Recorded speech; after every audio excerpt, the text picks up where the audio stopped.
Okay, for the C crunch, you're gonna come down on your back, bring your hands behind your head, feet up, knees at 90. So notice that the knees are right over the hips here, and then really draw in from the belly button and those transverse abs that sit below the belly button and deeper in the torso.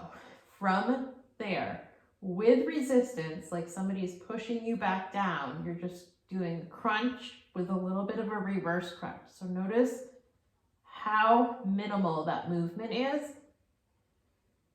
And I guarantee you I have tons of tension right here in my abs. You're squeezing, but you're not curling into a ball. And try not to pull on your neck.